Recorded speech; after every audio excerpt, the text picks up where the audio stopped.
The baby was sleeping. That was the detail that broke him. Not the woman, not the years of silence, not the fact that she was standing 12 feet away from him in a store where he'd come to buy his fiancée a ring that was supposed to mean forever. It was the way the child's small fist was curled around Nadia's collar. Trusting, safe, his. Elijah Vance hadn't cried in 11 years. He was about to start.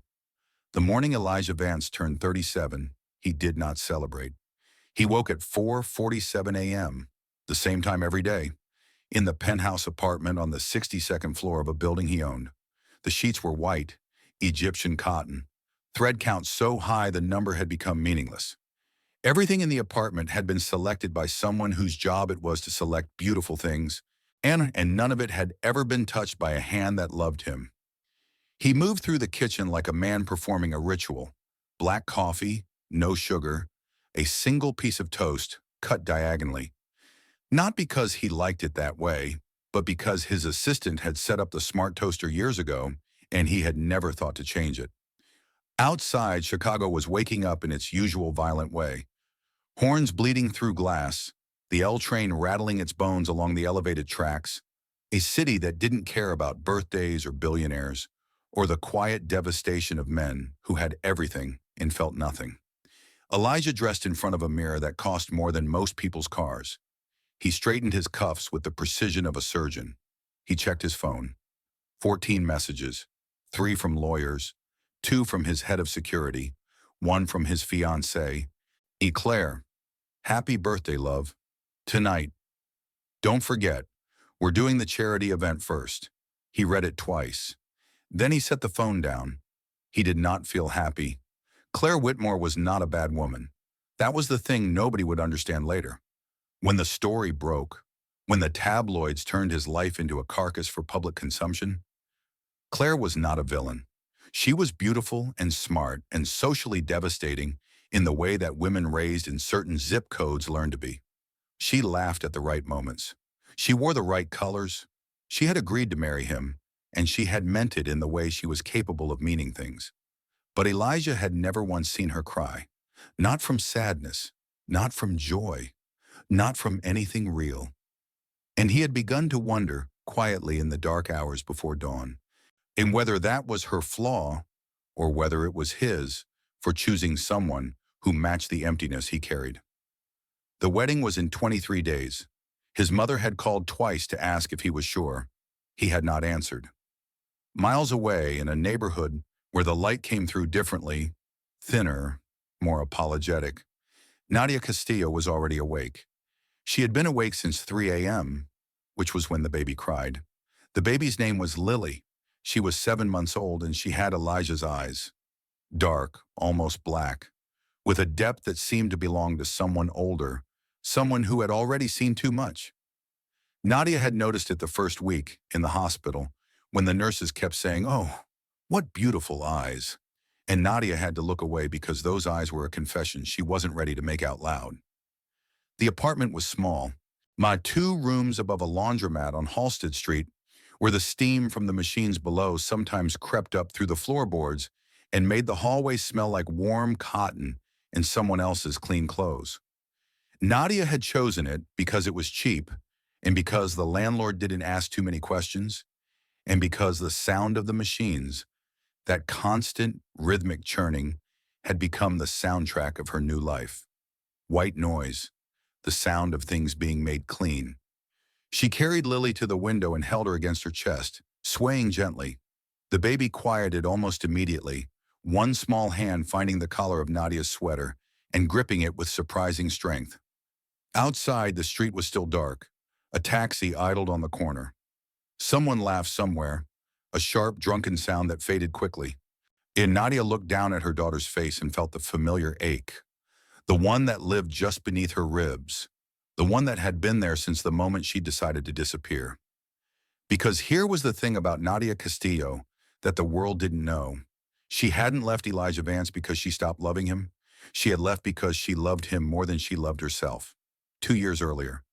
The night it happened was not supposed to be anything. That was the cruelty of it. The way the universe lets the most devastating moments arrive disguised as ordinary ones. Elijah had been in Chicago for a deal. Nadia had been working at a small gallery in Wicker Park.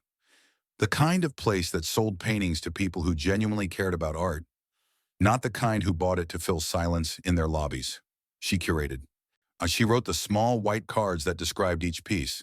She was good at finding the language for things that didn't want to be spoken. They had met at the gallery's opening night. He was not supposed to be there. He had wandered in because the rain had started, and he didn't have an umbrella, and the gallery's warm light had caught him through the window the way a lantern catches a moth. He stayed for 3 hours. He bought a painting he didn't need.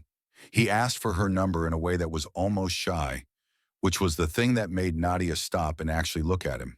Not at the suit, not at the way the other guests parted slightly when he moved through the room. At him, at the way his hands were slightly too large for his body, the way he kept touching the back of his own neck when he was nervous, the way his eyes moved across the paintings like he was genuinely trying to understand them. "Do you always buy art in the rain?" she had asked. "I've never bought art before," he said. And something in the way he said it, like he was confessing to a small, embarrassing hunger, made her chest tighten in a way she hadn't felt in years. Back in the present, Nadia placed Lily gently back in the crib. The baby's eyes fluttered, then closed. One tiny hand still held the edge of the blanket. The blue one, soft as breath, that Nadia had bought at a thrift store on her third day in the apartment, when she had nothing else. She stood there for a long moment, watching her daughter breathe. Then she turned away, went to the small kitchen, and began the quiet, mechanical ritual of making coffee. The morning light was arriving now, pale and thin, slanting through the window like it was apologizing for showing up. Nadia had a job interview today, a small museum on the north side, something steady, something that might eventually let her afford a real apartment, one with 2 bedrooms, where Lily could have her own room, where there would be space for the kind of life that didn't feel like hiding. She poured the coffee. She took a breath. She did not think about Elijah. She almost never did, not consciously, but sometimes in the quiet moments, when Lily looked up at her with those dark, bottomless eyes, Nadia would feel the memory move through her like a current. Not painful exactly, more like weather, something she couldn't control, could only stand inside of, and wait for it to pass. Across the city, Elijah was in the back of a black car, moving through traffic toward his office. His phone buzzed. His assistant. Reminder, wedding gift. Claire mentioned the boutique on Michigan Avenue. Suggested you go today, before the event tonight. He stared at the message. A wedding gift. For the woman he was about to marry. He typed back, "I'll go this afternoon." Then he put the phone in his pocket and watched the city slide past the window. All glass and steel and light. A city built by men who believed that if you made things tall enough, you could touch something permanent. He had never felt more alone. The boutique was called Oral. It sat on Michigan Avenue like a whispered secret. No sign above the door, just brushed gold lettering so small you had to lean in to read it. The kind of place where the salespeople didn't approach you until you wanted them to. Where the lighting was warm and deliberate. Where everything was behind glass and nothing had a price tag, because if you needed to ask, you were already in the wrong city. Elijah had been here before, twice. Once to buy Claire earrings for their 6-month anniversary. Small sapphires, elegant, appropriate. Once to buy his mother a watch for her birthday. Both times he had moved through the space quickly, efficiently, the way he moved through everything. In, choose, pay, out. Today he was slower. He didn't know why. Maybe it was the weight of what the gift was supposed to mean. A wedding present, from groom to bride. Something that would sit on a shelf or around her neck for the rest of their lives together. A physical object meant to represent something he couldn't quite name. Something he was supposed to feel but didn't. He moved past the first display case. Watches, all of them mechanical, all of them beautiful, none of them calling to him. He moved past the second. Bracelets, delicate gold chains, things designed to catch light. He was reaching for the door that led deeper into the store. toward the private rooms where the more significant pieces were kept, when he heard it. A small sound, not a cry, not quite, more like a breath, a tiny, contented exhale, the kind a sleeping child makes when they shift deeper into warmth. Elijah stopped. His hand was still on the door handle. The metal was cool against his palm. Everything in the room was cool and quiet and golden, and the sound had come from somewhere behind him, from the small seating area near the entrance, where a velvet bench sat beneath a painting of winter lilies. He turned. Ah, and there she was.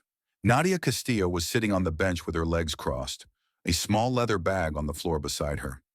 She was wearing a cream-colored sweater, too big for her, the sleeves rolled back, the kind of thing a woman wears when comfort matters more than appearance. Her hair was pulled back loosely, strands falling around her face. She looked thinner than he remembered, quieter, like someone had turned down the volume on everything about her. She was not looking at him. She was looking down at the baby in her arms.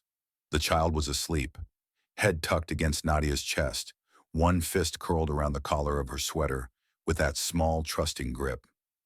The baby's eyes were closed, but even in sleep there was something about the shape of the face, the dark sweep of the lashes, with a particular curve of the mouth that made Elijah's body go cold in a way that had nothing to do with the air conditioning. He knew that face. He had seen it every morning for 37 years. Time did not stop. That is what they say in stories, that time stops, that the world freezes, that everything holds its breath. It didn't. The saleswoman behind the counter was polishing something. A clock somewhere was ticking. Outside, a taxi horn cut through the glass like a blade. The world kept moving, but Elijah stopped. He stood there, 12 feet away, maybe less, and his body did something it had not done in 11 years. His hands began to shake, not visibly, not the way it happens in films where a man's jaw trembles and his eyes go glassy and the music swells. It was internal, a tremor that started somewhere deep in his chest and moved outward through his arms, his fingers, settling into his bones like a current running through water. His breathing changed, shallower, faster. The kind of breath a man takes when his body understands something his mind is still refusing to accept. No. The thought was immediate, instinctive. A wall going up. No. That's not. She wouldn't. But even as the denial formed, his eyes were doing the math. The baby's size. 7 months, maybe 8. Which meant conception would have been... when? He calculated backward, his mind working the way it always did, with ruthless precision, and the number landed like a stone dropped into still water. The night at the gallery, the night he'd stayed, the night he'd let himself feel something real for the first time in years, and then left before morning because he didn't know how to stay. Nadia had not seen him yet. She was adjusting Lily's blanket, the blue one, the soft one, the one she carried everywhere, tucking it more snugly around the baby's shoulders. Her movements were gentle, automatic, the way a mother's hands move when care has become muscle memory. She was humming something, barely audible, a melody without a name, something she'd invented in the small hours above the laundromat, a lullaby made of nothing but love and exhaustion. She looked up, not at him, at the saleswoman who had drifted closer and was offering something. Water, perhaps, or a question about whether she needed help. Nadia smiled, a small, private smile, the kind that apologizes for taking up space, and shook her head. And then, was because the saleswoman's eyes had flickered to something behind her, because the air in the room had changed in some imperceptible way, Nadia turned. She saw him. The color left her face so quickly it was almost violent, like someone had pulled a plug, drained something essential. Her lips parted. Her body went rigid, not with fear exactly, though fear was there, underneath everything, a cold and ancient fear. It was more like recognition, the way an animal recognizes a sound it has been listening for without knowing it. Her arms tightened around Lily, not pulling the baby closer to hide her. Not yet, just tightening.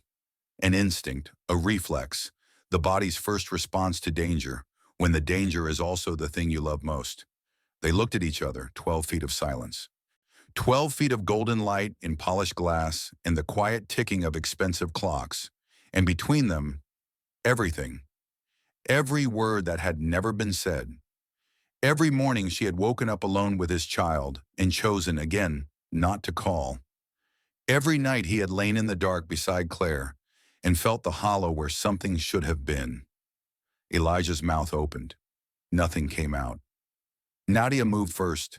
She stood, slowly, carefully, the way you stand when you are holding something precious and the ground might not be trustworthy.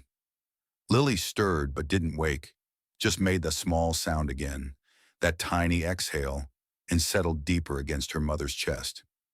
Nadia took one step back, then another. Her eyes never left his face, and in them, God in them, Elijah saw something he had never seen in anyone's eyes before.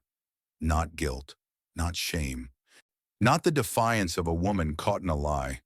Grief, old grief, the kind that has been carried for a long time, quietly, like a stone in a pocket, the kind that doesn't announce itself but shapes the way you walk. Nadia, his voice came out broken. He didn't recognize it. The rawness of it, the way it cracked on her name like something inside him had splintered. She shook her head, one small, sharp movement. No. Nadia, is that? Don't! The word was barely a whisper, but it landed like a door slamming shut. The saleswoman had disappeared. Whether she had sensed the shift in the room and retreated out of instinct or training or simple self-preservation, neither of them noticed. And the boutique was empty now. Just the two of them and the baby and the silence and the weight of 2 years pressing down on the space between them like a physical thing. Elijah took a step forward. Nadia took a step back. How long? He asked. His voice was steadier now. Barely. The businessman in him reaching for control, for the familiar architecture of questions and answers, because if he could turn this into a conversation, maybe he could survive it. How long have you known? Nadia's jaw tightened. She looked down at Lily, at the dark eyes that were Elijah's eyes, at the small mouth that was already learning to smile the way he smiled, slightly crooked, slightly surprised by its own warmth. Since the beginning, she said. 2 words, and they carried the weight of every choice she had made in the dark. She ran, not dramatically, not the way it happens in movies. No sudden sprint, no slamming door, no rain-soaked chase through city streets. Nadia Castillo simply turned, walked toward the boutique's entrance with the calm, measured steps of a woman who had spent 2 years perfecting the art of disappearing, and pushed open the glass door. The afternoon light hit her like a wall. Elijah didn't move. He stood in the middle of Oral with his hands at his sides and watched her go. Watched the cream-colored sweater disappear into the river of pedestrians on Michigan Avenue. Watched Lily's small blue blanket flutter once in the wind before the crowd swallowed them both. He stood there for 45 seconds. Then he followed. Outside, Chicago was doing what Chicago always does in the late afternoon, turning golden and brutal at the same time. The light catching the glass towers and making them look like they were on fire. The sidewalk was crowded, business suits and tourists, and a woman pulling a suitcase and a man arguing into his phone. Ordinary chaos, the kind of noise that makes it easy to disappear inside. Nadia was fast.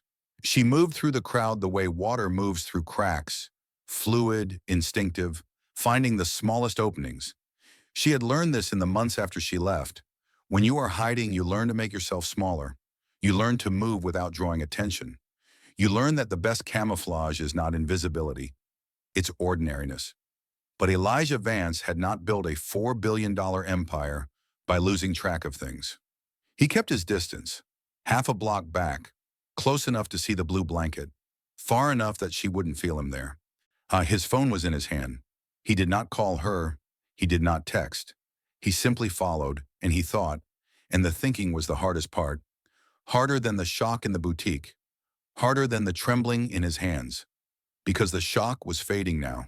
Shock is clean. Shock is simple. It asks nothing of you. It just sits there, numb and white. What was replacing it was worse. It was understanding. Nadia turned left on Wabash. then right on a smaller street he didn't recognize. One of the side roads that ran between the towers like arteries. Quieter, older, lined with buildings that hadn't been renovated yet. She slowed here. The crowd thinned. She looked back once, quickly, the way a deer checks for wolves. And Elijah pressed himself against a door frame and held still. She didn't see him. She kept walking. And then she stopped. Not because she'd reached her destination. She stopped in the middle of the sidewalk, on a patch of concrete that was cracked and uneven, and she stood very still, and she looked down at Lily. The baby had woken up. Lily's eyes were open, those dark, bottomless eyes, Elijah's eyes. And she was looking up at her mother with an expression that was not quite a smile, but something close to it. Something trusting. Something that said, "You are the whole world, and I don't know yet that the world can be anything other than this." Nadia's face did something Elijah had never seen it do. It broke, not all at once. It broke the way ice breaks on a river in spring. Slowly at first, a crack running through something that looked solid, and then faster. The pieces shifting, the whole surface changing shape. Her jaw trembled, her eyes filled. She pressed her lips together hard, the way you do when you are trying to hold something in. But it was too late. The tears were already there, already moving, and she turned her face away from the street as if shame were something you could hide from by looking in a different direction. Elijah watched from half a block away, and something inside him, something that had been locked for a very long time, cracked open. He didn't approach her on the street. He let her walk the rest of the way, watched her disappear into a building on Halsted, a brick structure with a laundromat on the ground floor, steam curling out of a vent near the sidewalk like breath on a cold morning. He noted the address. He stood across the street for 3 minutes, his hands in his pockets, the wind moving through his hair. And then he turned and walked back toward Michigan Avenue. He had a charity event in 4 hours. He had a fiancée who would be there, in a blue dress, expecting him to smile and shake hands and be the man she had agreed to marry. He had a daughter. The word landed in his chest like a physical weight. Not painful exactly, but heavy. The kind of weight that changes the way you stand. Back at the penthouse, Elijah sat on the edge of his bed. The bed that cost more than Nadia's apartment building, and did not move for 20 minutes. His phone buzzed. Claire. Stylist is here. Are you coming back to change, or should I send something to the office? He stared at the message. Then another buzz. His lawyer, David Chen, a man who had been protecting Elijah's interests for 6 years with the quiet efficiency of a surgeon. Charity event tonight. A press will be there. Emily from Vogue confirmed. Keep it clean, keep it simple. Keep it clean. Elijah almost laughed. He typed back to Claire, "On my way, give me an hour." Then he put the phone down and pressed the heels of his hands against his eyes and breathed, slowly, deliberately, the way he breathed before every major decision of his life. But this wasn't a decision he knew how to make. Every other choice he'd ever faced had a clear architecture. Risk versus reward. Cost versus gain. Numbers on a page. Outcomes he could model, predict, control. This was none of those things. This was a 7-month-old girl with his face sleeping in a 2-room apartment above a laundromat, and a woman who had loved him enough to disappear, and a life he had built on the assumption that he was alone. Or the charity event was at the Palmer House, a cathedral of gold leaf and crystal chandeliers, the kind of room where Chicago's money gathered to feel generous about itself. Elijah arrived in a black car and walked through the entrance, and was immediately absorbed into the machine. Handshakes, photographers, a woman from a foundation asking about his quarterly pledge. He smiled. He nodded. He said the right things. Claire found him near the bar. She was stunning. The blue dress, as promised, fitted like it had been sewn onto her skin. Her hair was up. Her smile was perfect. She took his arm and leaned in close and said, "You look distracted," in a tone that was not quite a question. "Long day," he said. She squeezed his arm. "Stay present. Emily's watching." He looked at her, really looked, saw her the way he hadn't in months, and tried to find something, anything. A flicker of the feeling he was supposed to have for the woman he was about to marry. Something warm. Something that justified the ring he hadn't bought yet, the vows he hadn't written, the future he had agreed to step into. Claire smiled at him, bright, practiced, beautiful, and turned to greet someone across the room. Elijah stood alone at the bar and felt the distance between them like a physical space. Not feet, but years. Decades, maybe. An entire lifetime of conversations that had never happened. He left the event at 10:47 p.m. He did not go home. He drove back to Halsted Street, alone this time. No driver. His hands on the wheel of a car he rarely drove himself. The neighborhood was different at night, quieter. The laundromat was dark, its machines still, but a light was on in the second-floor window. A warm, pale glow, the color of lamplight, the color of a small life being lived in a small space. Elijah parked across the street and turned off the engine. He did not get out. He sat there in the dark and watched the window. And after a few minutes, a shadow moved behind the glass. A woman's shape, holding something small against her chest, swaying gently. The same way she had swayed on the sidewalk that afternoon. The same way she had swayed in the boutique. Nadia rocking Lily to sleep. Elijah watched for 11 minutes. He counted them. Not out of obsession, but because counting was the only thing keeping him from doing something reckless. From walking up there, from knocking on the door, from saying I'm sorry or why did you leave or let me see her. All the things that were true and none of which he had the right to say yet. Because here was what he understood now, sitting in the dark on Halsted Street with the steam from the laundromat curling around his car like something alive. Nadia hadn't kept this secret to hurt him. She had kept it to protect him. And he had no idea yet, not really, what she had been protecting him from. At 11:02 p.m., the light in the window went out. Elijah sat in the dark for another minute. Then he started the car and drove back to the penthouse and sat on the edge of his bed and did not sleep. At 2 a.m., he picked up his phone and called David Chen.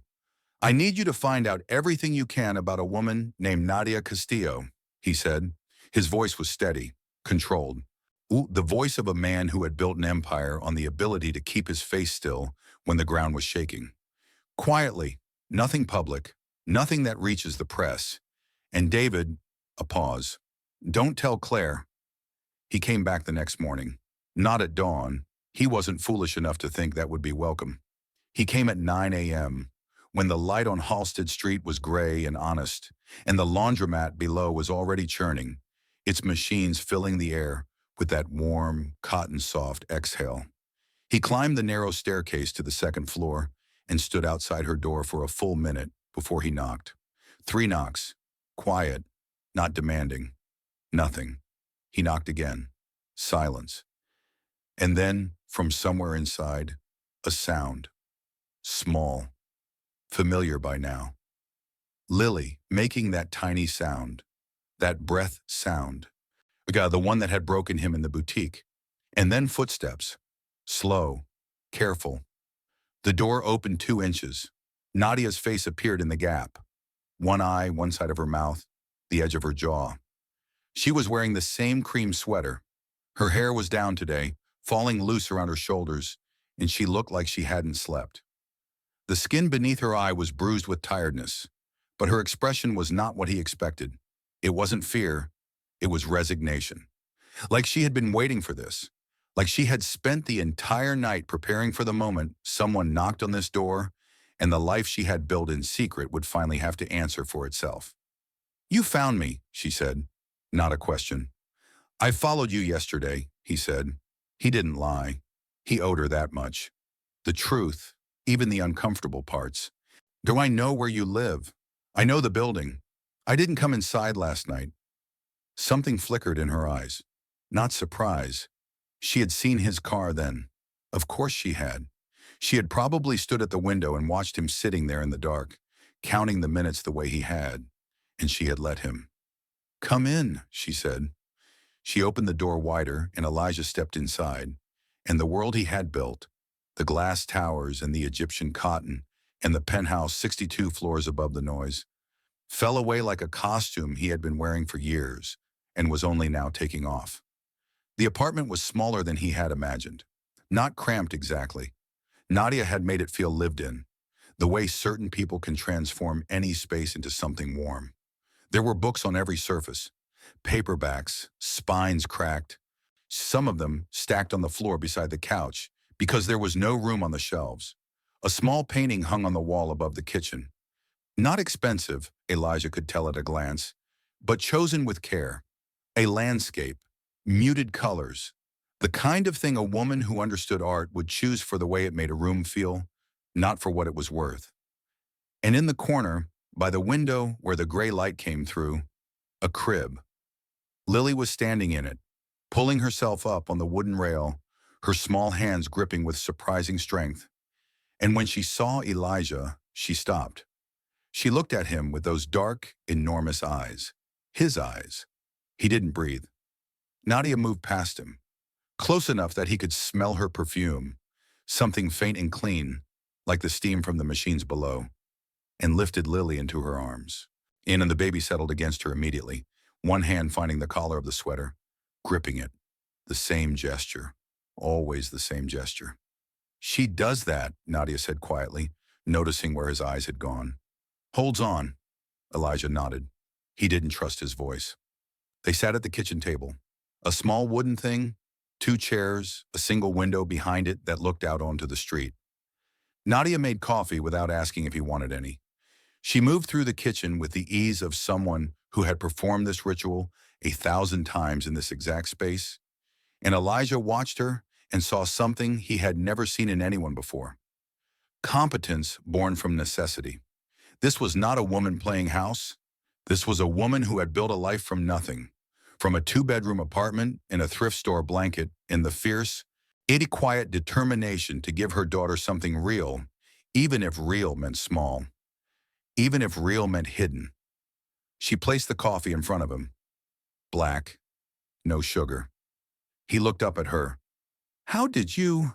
You always drank it that way, she said, simply, like it was the most obvious thing in the world. She sat down across from him, Lily on her lap, and wrapped both hands around her own mug, and for a long moment neither of them spoke. The laundromat churned below them. Steam curled through the floorboards. Lily made a small sound. Not crying, just breathing, just existing. And the silence between the 2 adults filled with everything that sound carried. Why? Elijah asked. One word, but it held everything.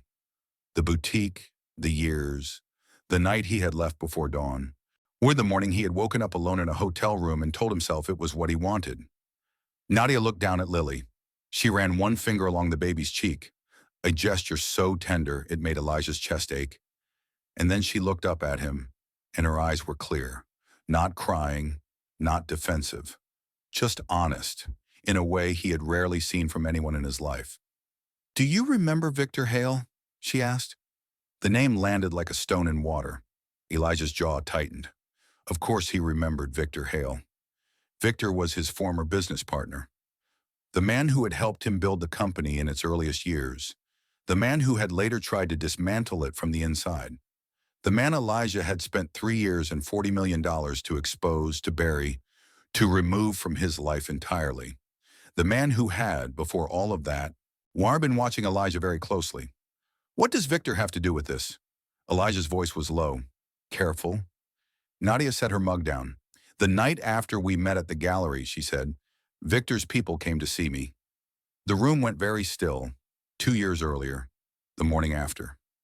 Nadia had woken up alone. Elijah had already gone, slipped out before dawn the way men like him do, leaving nothing behind but the faint impression of warmth on the sheets and the ghost of something that felt, for a few hours, like it might have been the beginning of something real. She had stood at the window of her small apartment, a different one then, on the north side, closer to the gallery, and watched the morning light move across the rooftops, and felt something unfamiliar and fragile blooming in her chest. Not love, not yet. Something quieter than love, something like possibility. By noon, the possibility was gone. 2 men came to the gallery. They did not buy anything. They did not smile. They sat in the small chairs near the back wall and waited until the other visitors had drifted out. And then one of them, the taller one, with a face like something carved from granite, walked up to where Nadia was organizing prints behind the desk and said, "You met Elijah Vance last night." It wasn't a question. Nadia felt something cold move through her. Not fear exactly. Something older than fear. The instinct that says this is dangerous before your mind has figured out how. "I don't know what you're talking about," she said. The man smiled. It was not a warm smile. "Victor Hale sends his regards," he said, "and a suggestion, a friendly suggestion, is that you stop seeing Mr. Vance permanently." Back in the present, Nadia told the story without flinching. Her voice was steady, the voice of a woman who had rehearsed this confession in her own mind 1,000 times, who had carried it alone for so long that speaking it out loud felt less like an unburdening and more like finally setting down something impossibly heavy. She told Elijah how Victor's people had followed her for weeks after that, how they had shown up at her apartment, at the grocery store, once in the parking garage beneath the gallery at 11 p.m., just standing there in the shadows watching. No threats, no violence, just presence, just the quiet, unmistakable message. "We know where you are. We know what you are to him. And if this continues, things will change." She told him how she had found out. Through a contact at the gallery, a woman whose ex-husband worked in corporate security, that Victor had been planning something. Not just to destroy Elijah's company, to destroy Elijah, personally, publicly, and that anyone close to him, anyone who mattered, would be used as leverage. "I was the leverage," Nadia said quietly. "That's what they were telling me. Not with words, with presence. They were showing me what I was to him. Not a person, a tool, something Victor could use to get to you." She paused. Lily had fallen asleep against her chest again, the small fist curled around the collar, the blue blanket pooled in her lap like water. "I found out I was pregnant 6 weeks later," Nadia continued, "and I made a choice." Elijah's hands were flat on the table. His fingers were very still, the way they get when he is using every ounce of his control to keep them from shaking. "You left," he said. "I left. To protect me. To protect both of us." Nadia's eyes dropped to Lily. "If Victor knew about her, if he knew she was yours, she would have been the most powerful weapon he had ever held. Against you. Against everything you built. I couldn't." Her voice caught. Just once. A small fracture in the surface. Quickly sealed. "I couldn't let that happen to her." The laundromat churned below them. Steam moved through the floorboards like breath. Somewhere outside, a car passed, its tires hissing against wet pavement. Elijah looked at the woman across from him. This woman who had loved him enough to vanish, who had raised his daughter alone in a 2-room apartment above a laundromat, and who had carried the weight of a secret that would have crushed most people, and who had done it all not out of fear or selfishness, but out of a love so fierce and so quiet that it had never once asked to be seen. He opened his mouth, closed it, opened it again. "Nadia." She looked up, and for the first time since he had walked through her door, Elijah Vance did not reach for control. He did not calculate. He did not model the outcome or weigh the risk. He simply sat there, in the thin gray light of a second-floor apartment on Halstead Street, and let her see him. Not the billionaire, not the man in the tailored suit, not the groom-to-be with the empty ring box. Just a man, shaken, grateful, terrified. "Thank you," he said. 2 words, and they carried the weight of everything he had never been able to say to anyone. Nadia's eyes filled. She didn't look away this time. They stayed at the table for 2 hours. Elijah held Lily for the first time at 11:14 a.m. Carefully, the way you hold something you are afraid of breaking, his large hands cupping the baby against his chest, while Nadia watched from across the table with an expression that was not quite a smile but something deeper. Something like relief. Like a woman who had been holding her breath for 7 months and was only now, finally letting it out. Lily looked up at him with those dark eyes. His eyes, and made a sound. Not crying, not laughing. Something in between. Something that sounded, if you listened closely, like recognition. Elijah touched the back of his own neck, the nervous gesture Nadia had noticed the night they met, the one he made when something was too large for his body to contain. Masha, he started. She's perfect, Nadia finished. And in the silence that followed, the warm, steam-filled silence of a small apartment where two broken people were, for the first time in 2 years, sitting in the same room without walls between them, something shifted. Something that had been frozen began, very slowly, to thaw. David Chen called at 6 p.m. that evening. Elijah was still on Halsted Street. He had not left, not after holding Lily, not after the 2 hours at the kitchen table, not after Nadia had made him a second cup of coffee and sat down beside him on the couch with her legs tucked beneath her and said quietly, "I thought about calling you every single day." He had stayed. He had watched Lily crawl across the living room floor toward a wooden block. He watched her grip it with both hands the way she gripped everything, fiercely, completely, and he had felt something rebuild itself inside him. Something he hadn't known was broken until this moment, when it started, slowly, to become whole. So when his phone rang, he almost didn't answer, but he did, because he was still, underneath everything, a man who answered his phone. Elijah. David's voice was tight, controlled, the voice of a lawyer delivering news that cannot be softened. "We have a problem. The problem was this." David had done what Elijah asked, quietly, efficiently. He had begun compiling information on Nadia Castillo. But the moment his people started asking questions, even gently, even through intermediaries, someone else noticed. Victor Hale's people. They were still watching. After all these years, after the lawsuits, and after the settlements, after Elijah had spent $40 million dismantling Victor's empire piece by piece, Victor still had eyes in the city. And those eyes had seen Elijah on Halsted Street, had seen him go inside the building, had connected the dots with a speed that spoke of someone who had been waiting for a very long time, for exactly this moment. "Victor knows about the baby," David said. The words landed in Elijah's chest like a blade. Clean, precise, devastating. Nadia, who had been watching him from across the room, saw his face change. She didn't need to hear what David said.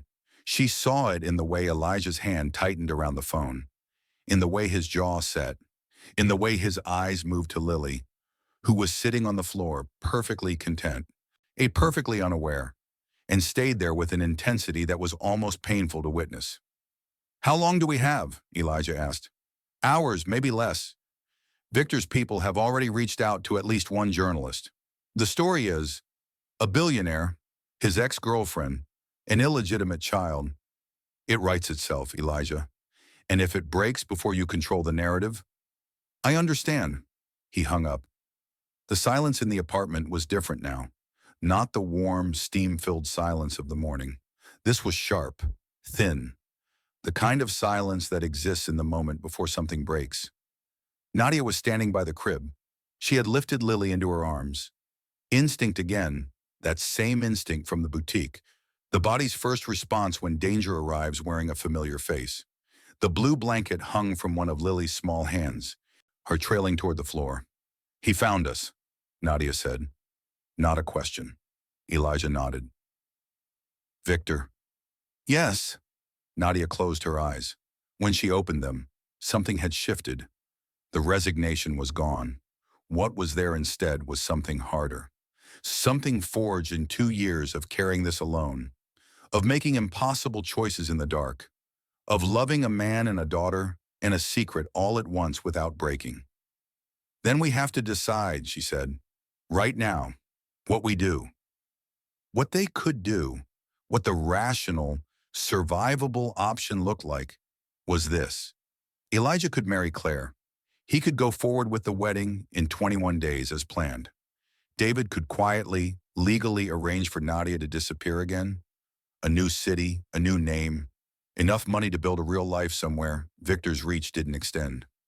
Lily would be safe, and Nadia would be safe, and Elijah would walk down the aisle and marry a woman he didn't love, and spend the rest of his life knowing his daughter was growing up somewhere he couldn't go, and the world would never know, and the story would never break, and everything would be fine.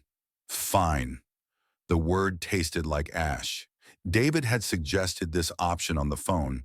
In the careful, measured way lawyers suggest things that protect their clients' interests. It was logical. It was clean. It was the choice a man who valued his empire would make.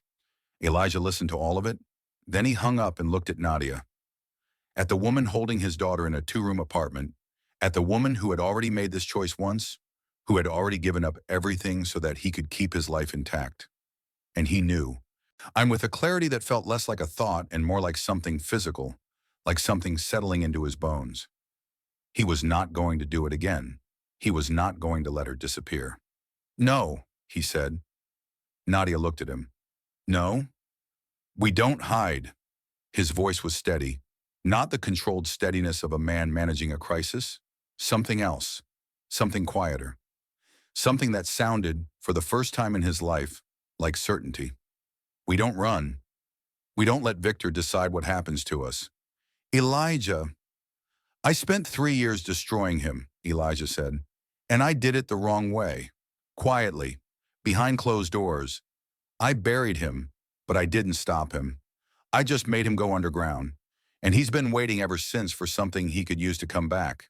He moved toward her, slowly. When the way you move toward someone, when you want them to see that your hands are open. But if this story breaks on my terms, if I'm the one who tells it, there's nothing left for him to hold. Nadia's brow creased. She was thinking. He could see it, the way her mind worked, turning the idea over, testing it for cracks the way she had tested every decision for 2 years. You'd have to tell Claire, she said. Yes. The press, the public, everyone. Yes. You'd lose. She stopped, swallowed. You'd lose everything, Elijah. The company, the reputation, the wedding, all of it. He looked at Lily. The baby was watching them. Those dark, serious eyes taking in the room the way babies do, with a total, uncomplicated attention that adults lose somewhere along the way. She had released the blue blanket, and it lay in a small heap on the floor beside her, soft and worn from 7 months of being carried everywhere. Lily reached up, not for Nadia, not for the blanket, but for Elijah. One small hand extended toward him, fingers curling slightly in the air. Come here. He looked at that hand for a long time. Then he looked at Nadia. I already lost everything, he said. 2 years ago, when I left that hotel room and told myself I didn't need anyone. I lost everything that mattered. I just didn't know it yet. He called Claire at 8:30 p.m. He did not do it from Nadia's apartment. He walked outside and down the narrow staircase, past the laundromat where the machines were still churning, and out onto Halsted Street where the night air was cool and the street lights made everything look slightly unreal. And he stood on the sidewalk and called the woman he was supposed to marry in 21 days. Claire answered on the second ring. Where are you? The stylist called. You missed. Claire. Something in his voice made her stop. A pause. Then quieter. What's wrong? I need to tell you something, he said, and I need you to listen before you say anything. He told her, not everything, not the details, not Nadia's name, not the story of Victor or the boutique or the baby's dark eyes, not yet. Those would come later, in a room with lawyers and the careful, devastating architecture of disclosure. What he told her now was simpler, harder. I can't marry you, he said, not because of anything you did. Because I haven't been honest, not with you and not with myself. And you deserve better than a man who was choosing you because she was the safest option. The silence on the other end of the line was long. When Claire spoke, her voice was not angry. It was something else, something that sounded underneath the hurt, almost like relief. How long have you known? She asked. Longer than I should have, he said. Another silence, then, okay, one word. And it carried the weight of a woman who had always suspected, on some level, that the man she was marrying had a door inside him that was permanently locked, and who was, in this moment, watching him finally open it. Okay, she said again, and then softer. Be happy, Elijah, if you can. The line went dead. He stood on Halsted Street for a long time after that, in the quiet, whined with the steam from the laundromat curling around his ankles like something warm and alive. And he breathed. The story broke 3 days later. Not the way Victor had planned it. Not as a scandal. Not as a weapon. Elijah released it himself, through a carefully written statement that David helped him craft, but that Elijah had insisted on rewriting 3 times until the words were his own. The statement was simple. It said that Elijah Vance had a daughter, that her name was Lily, that her mother was a woman named Nadia Castillo, and that Elijah had only recently learned of Lily's existence. It said nothing about Victor, nothing about Claire, nothing about the boutique or the 2 years of silence or the night on Halsted Street when a man sat in the dark watching a window and counted 11 minutes. The press erupted, of course. Well, they always do. Headlines, speculation, the tabloid machine grinding the story into something bright and ugly and consumable. But Elijah had anticipated this, had prepared for it, had built a wall of lawyers and publicists around the facts so that the story could be told on his terms, in his voice without becoming ammunition. And slowly, over days, then weeks, the noise faded. Because the truth, when it is told clearly and without shame, has a way of quieting the people who wanted to use it as a weapon. Victor Hale went silent. Not publicly, not in any way that could be traced or proven. But David Chen reported 3 weeks after the story broke that Victor's people had stopped watching, that the journalist Victor had contacted had received no further information, that the man who had spent years positioning himself to destroy Elijah Vance had, for reasons that remained unclear, stepped back. Perhaps it was because the story, told on Elijah's terms, had removed all of Victor's leverage. Perhaps it was because the public response, which was, overwhelmingly, not the scandal Victor had hoped for, but something closer to sympathy, had made the attack untenable. Or perhaps Victor simply understood that the man he had been trying to destroy had finally found something worth fighting for. 6 weeks after the boutique, a Saturday morning, October now, the light in Chicago turning amber and sharp, the kind of light that makes even ordinary streets look like paintings. Elijah was on Halsted Street again, but this time he had not parked across the street and watched from a distance. He had walked up the narrow staircase and knocked on the door, and Nadia had opened it and let him in, the way she had been letting him in every day for the past 3 weeks. The apartment was the same, the books, the small painting above the kitchen, the crib in the corner by the window. But something was different. On the kitchen table, beside Nadia's coffee mug, there was an envelope, thick cream-colored paper. Elijah recognized it. It was from the small museum on the north side, the one Nadia had interviewed at months ago, before everything fell apart and rebuilt itself. Inside was an offer letter, a real job, a curator position with a salary that would let her move somewhere bigger, somewhere with 2 bedrooms, somewhere Lily could have her own room. Nadia was reading it when he walked in.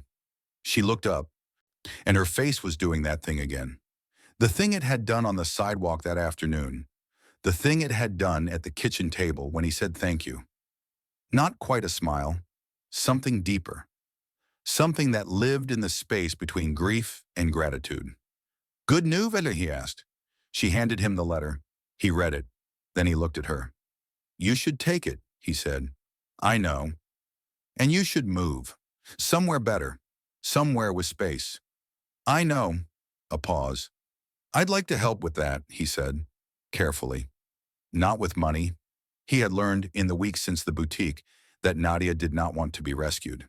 She wanted to be seen. Not financially, I mean... He touched the back of his neck, the gesture Nadia had noticed the very first night.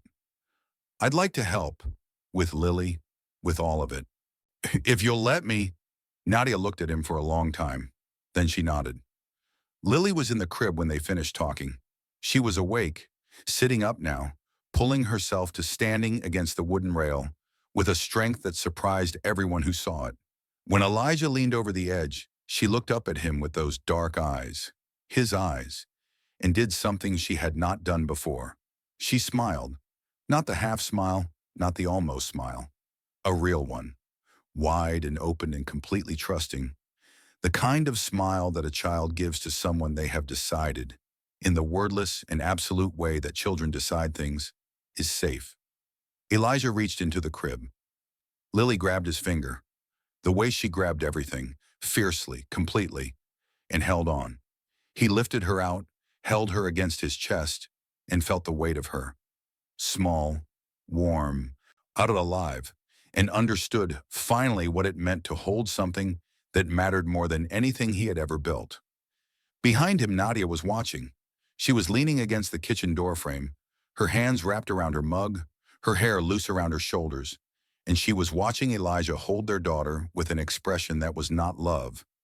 Not yet, not in the simple way the word is used, but something that was moving toward it. Something that had been moving toward it for 2 years, through silence and fear, in the quiet, fierce act of choosing to disappear so that the people she loved could survive. The laundromat churned below them. Steam curled through the floorboards. The morning light came through the window. Not thin and apologetic anymore, but amber, warm. The kind of light that makes everything it touches look like it has always been there. Elijah looked down at Lily. Lily looked up at him, and in the small, steam-warm silence of a second-floor apartment on Halsted Street, something that had been broken for a very long time began, quietly and without ceremony, to heal. He didn't choose the empire. He didn't choose the wedding. He didn't choose the life that looked perfect from the outside. He chose the woman who loved him enough to disappear. He chose the daughter who held on. And in choosing them, finally, after 37 years of building walls, letting someone see what was behind them, Elijah Vance found the only thing his money had never been able to buy. He found home.